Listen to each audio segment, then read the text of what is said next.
Well, judging from past Thanksgiving gatherings, there are some common Thanksgiving questions and challenges that are worth talking about before they actually happen. To that end, we've got etiquette expert Diane Gottsman joining us this morning with a few of the questions she has received from nervous hosts who want to make sure there aren't any Turkey Day troubles. Morning, Diane. Hi, Dave. Pretty excited about these. These are so interesting for the really the biggest meal so many people host throughout the year. So we've got some picked out. We're going to get right to them. As the host, when the invitation for Thanksgiving dinner says 6 o'clock, what time should I have everything on the table ready to eat? So as the host, you're going to start putting things on the table anywhere from 30 minutes, 45 minutes. Don't make them wait longer than an hour. As a guest, have a little bite before you arrive so you don't get there famished and anxious to eat. Some people probably do make that mistake. They really want to just get after that big meal. You need to take a little bit of the edge off. That's a good tip. Okay, if they're extremely tardy guests, should everybody else wait for them or should the food be served? You know, that makes the host so nervous when guests arrive very, very late. So I think that the guests need to plan, make sure they know their route. If someone is running very, very late, don't make everyone wait. Sit down and start the meal. And when the tardy guests arrive, of course, you know, welcome them to the table, but don't make everyone else wait for them. And I would think for their part, a guest that's running that late would hopefully somehow get the word to everybody, hey, please go on without me. You don't want to hold everybody else up like that. Absolutely. And you're going to text, you know, that guest gets to text rather than call because we're not going to be carrying around our phone, but it might be near and they can look, the host can look really quick and say, okay, Sally's running late, so we're going to start without her and she can catch up. Yeah.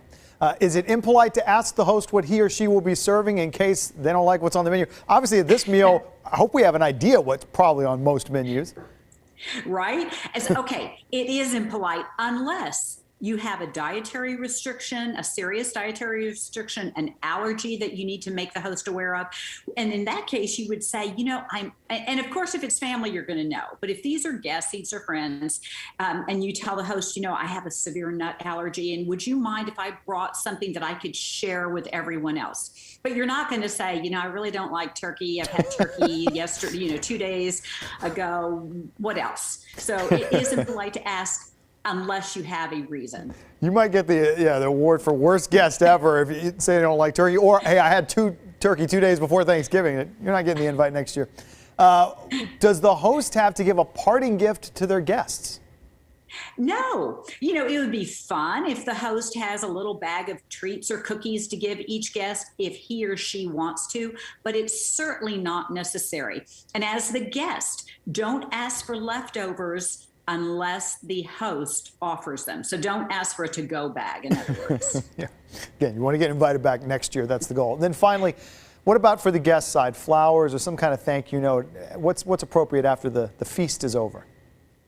Always a follow-up thank you. Always a thank you note. If you want to send flowers, that's great. It depends on your budget, but definitely follow back up with a host. Let them know what a great time you had because you are vying for that invitation the next Thanksgiving. Yeah, wonderful. And maybe even the next holiday. You never know. That's right. We're really just starting the season. There's a couple more big meals and parties. You don't want to mess things up early in the season. We're all relearning our rules of etiquette and behavior here after maybe a year away from everybody, so it's a good refresher. Diane Gottsman. That's right. We appreciate it, Diane. Thanks a lot. Bye-bye.